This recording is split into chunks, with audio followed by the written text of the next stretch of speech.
사도행전 2장은 성령님께서 임하신 오순절 성령 감림 사건과 그 복음의 능력으로 태동한 초대교회의 역사입니다. 오늘 말씀을 통해서 오순절에 임하셨던 그 성령님의 강력한 임재와 다스림이 우리 모두의 심령 가운데 동일하게 있기를 바랍니다. 먼저 1절을 보시면 오순절 날이 이미 이르매 라고 기록합니다. 여기서 이르매라는 단어는 누가복음 9장 51절에서 예수님께서 승천하실 기약이 차가매 라고 했을 때와 똑같은 단어를 씁니다. 즉 때가 가득 차고 성취되었다는 뜻입니다. 예수 그리스도께서 하늘로 승천하셔서 보좌에 앉으신 이 사건은 약속하신 성령님을 우리에게 부어주시기 위한 영광스러운 준비였습니다. 날이 가득 찼던 것처럼 이제는 성령으로 성도들을 가득 채우실 때가 된 것입니다. 오순절은 6월절로부터 50일째 되는 날로 칠칠절이라고도 부릅니다. 이 날은 첫 추수를 시작하는 때입니다. 구약 이스라엘 백성들이 오순절에 첫 열매를 바치며 감사 예배를 드렸듯이 부활하신 지 50일째 되는 날에 예수님께서는 교회를 향해 약속하신 가장 영광스러운 첫 열매인 성령 하나님을 선물로 나누어 주셨습니다. 성령님은 단순한 능력이 아니라 우리 안에 내주하시는 하나님 그 자신입니다. 제자들은 다락방에 모여서 오로지 기도에 힘썼습니다. 그리고 성전에서 하나님을 찬송하며 주님의 약속을 기다렸습니다.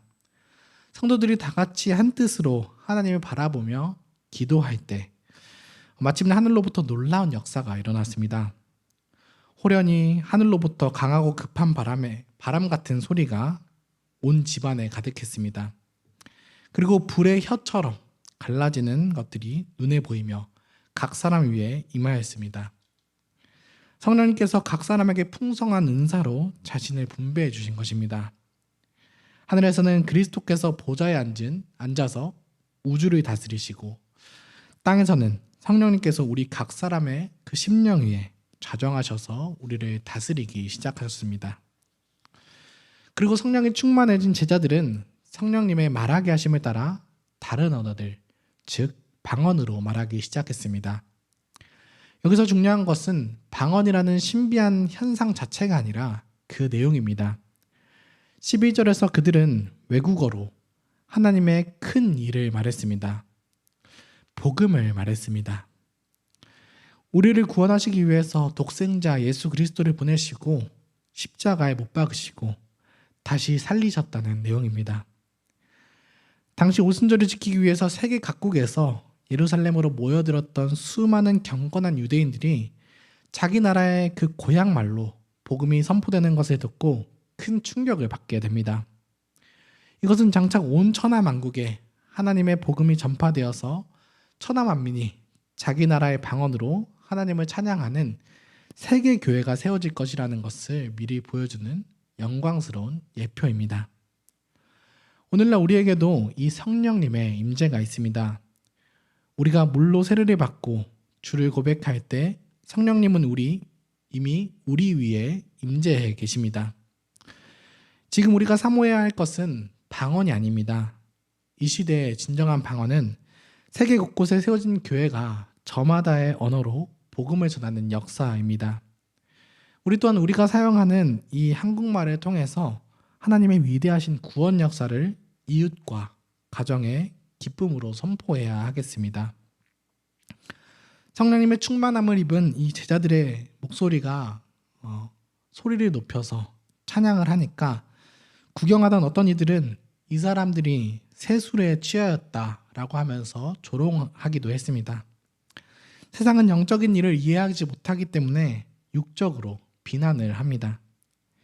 이때 베드로가 11사도와 함께 일어서서 담대하게 말합니다. 지금이 제3시니 너희 생각과 같이 이 사람들이 취한 것이 아니라. 당시 유대 시간으로 제3시는 우리로 치면 오전 9시입니다. 아침 9시부터 술에 취해서 비틀거릴 사람이 어디 있겠냐라는 이 상식적인 방박으로 베드로는 설교를 시작합니다. 이 사건이 결코 우연이나 술 취함이 아니라 구약의 예언의 성취라는 것을 증명합니다. 베드로는 구약의 3가지 말씀으로 인용해서 말합니다. 첫 번째는 요엘서 2장의 예언입니다. 말세 하나님께서 남종과 여성을 비롯한 모든 육체에 성령을 부어주실 것이라던 이 요엘 선지자의 약속이 지금 이 자리에서 성취되고 있습니다. 이제는 특별히 몇몇 사람들 뿐만이 아니라 예수님을 믿는 평범한 모든 이들이 성령님을 받아서 하나님을 아버지라고 부르고 예언하며 구원의 길로 들어가게 되었습니다. 누구든지 주의 이름을 부르는 자는 구원을 받으리라 하는 이 구원의 시대가 열렸다는 것을 선포합니다. 두 번째는 시편 16편의 예언입니다. 다윗은 시편에서 주의 거룩한 자로 썩음을 당하지 않게 하실 것이라는 노래를 했습니다. 다윗 자신은 죽어서 묻혀버렸고 또 묘가 여전히 있기 때문에 이 고백은 다윗 자신이 아니라 그의 후손으로 오실 메시아에 대한 예언이었습니다. 예언대로 예수 그리스도께서는 죽음의 고통에 매여 계실 수 없었고 하나님께서는 그를 사망에서 풀어서 다시 살려내셨습니다. 부활의 증거를 선포한 것입니다. 마지막으로 시편 110편의 예언입니다. 다윗은 주께서 내 주에게 말씀하시기를 내가 내 원수로 내 발등상이 되게 하기까지 너는 내 우편에 앉아 있으라 라고 했습니다. 하나님 아버지께서 예수 그리스도를 부활시키실 뿐만 아니라 예수님을 하늘 가장 높은 보좌 우편에 올리셔서 만왕의 왕으로 높이셨습니다. 그리고 높임을 받으신 예수님께서는 아버지께로부터 성령님을 받아 오늘 이 제자들 위해 아낌없이 부어주신 것입니다. 베드로는 이 설교의 결론을 이렇게 맺습니다. 그런즉 이스라엘 온 집은 확실히 알지니 너희가 십자가에 못 박은 이 예수를 하나님이 주와 그리스도가 되게 하셨느니라 하니라. 이 담대하고 명확한 복음을 들었을 때 청중들은 그 마음속에 놀라운 변화가 일어났습니다.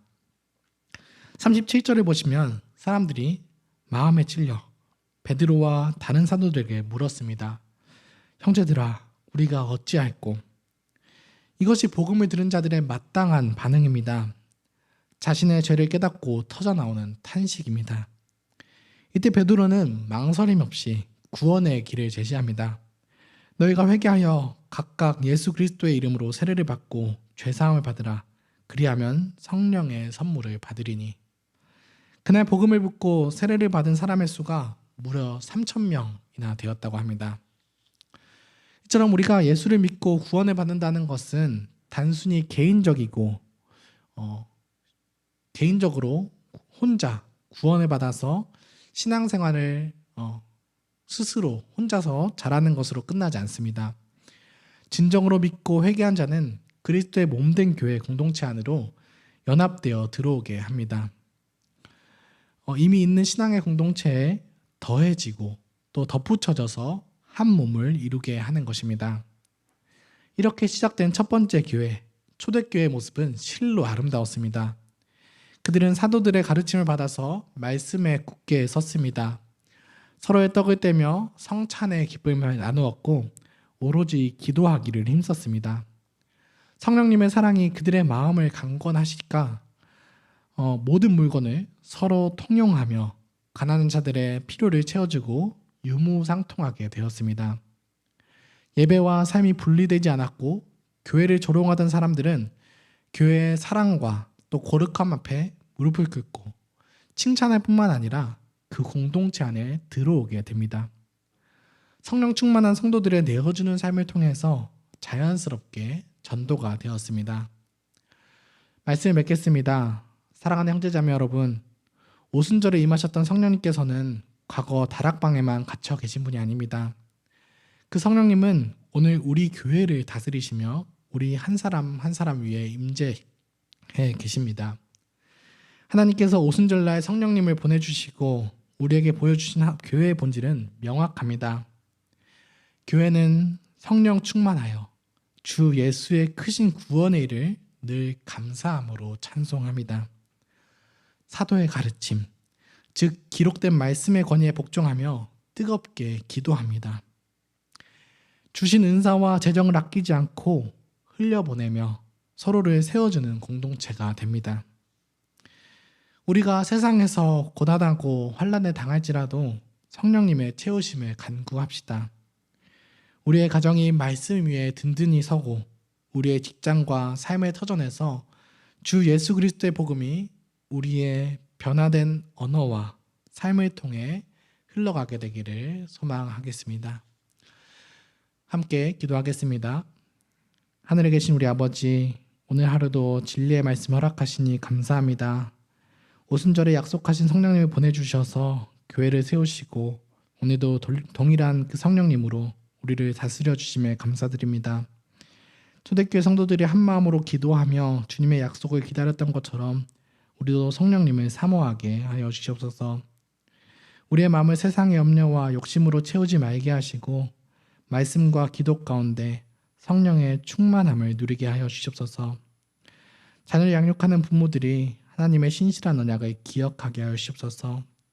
유해신 목사님께 복을 더하여 주시고 말씀을 전하는 사명을 넉넉히 감당하시도록 지혜와 능력을 더하여 주시옵소서.